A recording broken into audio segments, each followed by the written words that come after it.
स्वागत है आपका आपके अपने YouTube channel star Navodaya classes में। आज हम आपके लिए लेके आए हैं सर्वनाम।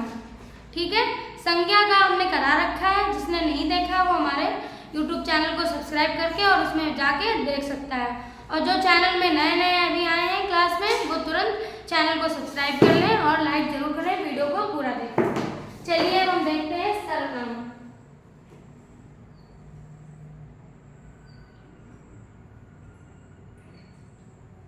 ठीक है, सर्वनाम का आपका अर्थ होता है सबका नाम। मुख्यतः पहले देखिए, सर्वनाम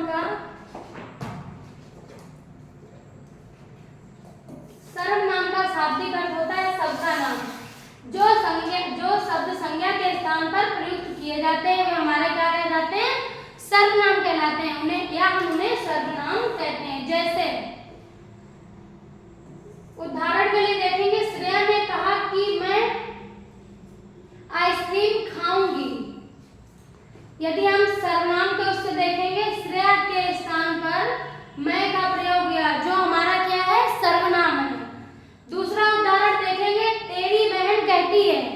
क्या है? तेरी बहन कहती है कि वह प्रथम आएगी। यहाँ पे तेरी के स्थान पर क्या प्रयोग हुआ है? वह का प्रयोग हुआ है। ये हमारा क्या है? सर्वनाम है। अब बात कहाँ फंसती है? सर्वनामों की संख्या कितनी होती है। बहुत पेपर में पूछा भी जाता है और पूछने को तो कुछ भी पूछ सकता है, कोई भी सब्जेक्ट हो, इसलिए हमें सब कुछ पढ़ना है। सर्वनामों की संख्या 11 होती है। देखते हैं कौन कौन से? मैं, तुम, हम, वे, वह, वे, यह, ये, आप, कौन, कोई, जो आदि हमारे क्या है? सर्वनाम है। अब इम्पोर्टेंट पॉइंट जो है इसमें फिर ये आ जाएगा, सर्वनाम के भेद कितने होते हैं, और ये हमें पढ़ने में दिक्कत जरूर करते हैं, इसलिए आप ध्यान से इसको पढ़ेंगे। सर्वनाम के 6 भेद होते हैं आपके। पहला आपका पुरुषवाचक सर्वनाम है। इसको देखेंगे, जिन शब्दों का प्रयोग वक्ता, श्रोता या अन्य तीसरा व्यक्ति के स्थान पर होता है, उन्हें क्या कहते हैं? पुरुषवाचक सर्वनाम कहते हैं।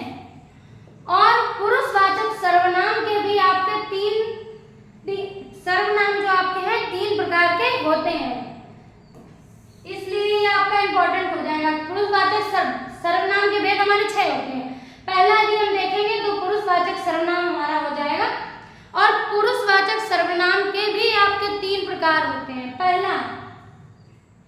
पहला पॉइंट यदि देखेंगे, पहला नंबर, उत्तम पुरुषवाचक सर्वनाम, वक्ता या लेखक द्वारा अपने लिए प्रयोग।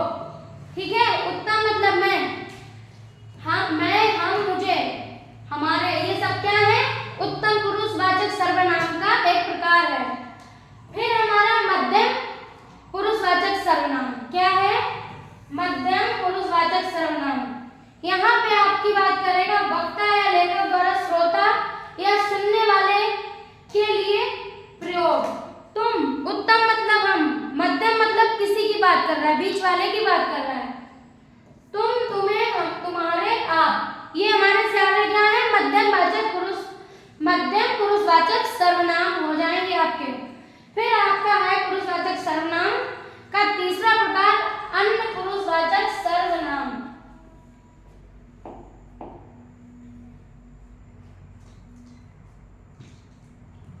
क्या है आपका? अन्य पुरुषवाचक सर्वनाम। ठीक है, अन्य पुरुषवाचक सर्वनाम में देखेंगे वक्ता या लेखक द्वारा किसी अन्य व्यक्ति के लिए प्रयोग। ये हम किसी थर्ड की बात कर रहे हैं। पहले उत्तम, हम, मध्यम, बीच की बात कर रहे हैं। यदि आप रख के देखना चाहें, 3 भाई बहन है, तो आप पहले हम क्या कर रहे थे? यहाँ पे बड़े की बात कर रहे थे, उसके बाद हम बीच वाले नंबर की बात कर रहे थे, फिर हम तीसरे नंबर की बात कर रहे हैं। तीसरा मतलब हमारा अन्य हो जाएगा। यह, वह, ये हमारे सारे क्या है? अन्य पुरुषवाचक सर्वनाम आपके हो जाएंगे। फिर हम देखते हैं, हमारा भेद है नंबर 2, सर्वनाम का दूसरा भेद है निश्चयवाचक सर्वनाम।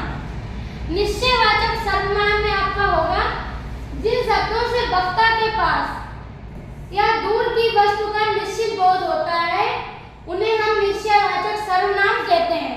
क्या कहना चाह रहा है हमारा? जिन शब्दों से वक्ता के पास या दूर की वस्तु का निश्चित बोध होता है उन्हें हम क्या कहते हैं? निश्चयवाचक सर्वनाम कहते हैं। जैसे यह, वह, ये, वे आदि हमारे सब क्या है? निजवाचक सर्वनाम है। फिर है हमारा तीसरे नंबर का सर्वनाम का भेद, अनिश्चयवाचक सर्वनाम। अनिश्चयवाचक सर्वनाम आपका वो हो जाएगा जिन सर्वनाम शब्दों से वक्ता के पास या दूर की किसी वस्तु का निश्चित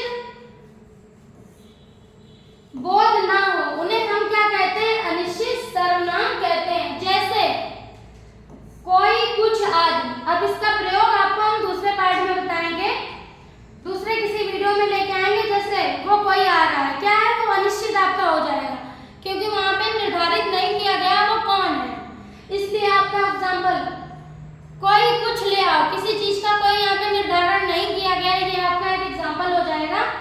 फिर हमारा चौथे नंबर का निजवाचक सर्वनाम। निजवाचक सर्वनाम आपका हो जाएगा जब वक्ता या लेखक अपने लिए, निज मतलब अपने स्वयं की बात करें, अपने लिए आप या अपने आप स्वयं शब्दों का प्रयोग करता है, यानी मैं अपनी खुद की बात कर रही हूँ तो हमारा हो जाएगा निजवाचक सर्वनाम। उन्हें निजवाचक सर्वनाम कहते हैं। जैसे मैं, अभी मैंने आपको बताया कि अपना कार्य स्वयं करता हूँ। फिर हमारा पांचवें नंबर का सर्वनाम का भेद, प्रश्नवाचक सर्वनाम। प्रश्न का आपका मतलब ही यही हो जाता है कि क्वेश्चन करना, ठीक है? जिन शब्दों से प्रश्न किए जाने का बोध हो रहा हो, क्या है? जिन शब्दों से प्रश्न किए जाने का बोध हो रहा हो वहां उन्हें हम प्रश्नवाचक सर्वनाम कहते हैं। तुम्हारा नाम क्या है? तुम कौन सी कक्षा में पढ़ते हो या जो भी है आप, प्रश्न में तो प्रश्न करना ही होता है। आप इससे समझ लेंगे कौन, क्या, कहाँ, क्या, क्यों, कैसे आदि, ये हमारे सारे क्या है? प्रश्नवाचक। क्यों जाना है, क्या है, ये सारे हमारे ऐसे उदाहरण रख के हम एक सेंटेंस इसका बना लेंगे वाक्य। फिर है हमारा छठे नंबर का संबंधवाचक सर्वनाम, ठीक है? संबंधवाचक सर्वनाम आपका हो जाएगा जिन शब्दों द्वारा वाक्य में आए संज्ञा या सर्वनाम, ठीक है? संज्ञा या सर्वनाम के संबंध का बोध हो उन्हें हम क्या कहते हैं? संबंधवाचक सर्वनाम कहते हैं। जैसे जिसे, उसे, जिसका, उसका, जो, सो आदि हमारे सारे क्या हैं? संबंधवाचक सर्वनाम है। आज के लिए आपके लिए इतना ही, और हमारे चैनल को सब्सक्राइब करें, लाइक करें और नोटिफिकेशन को ऑन कर लें ताकि आपको हमारा कोई भी वीडियो हो वो तुरंत प्रोवाइड हो जाए। Thank you.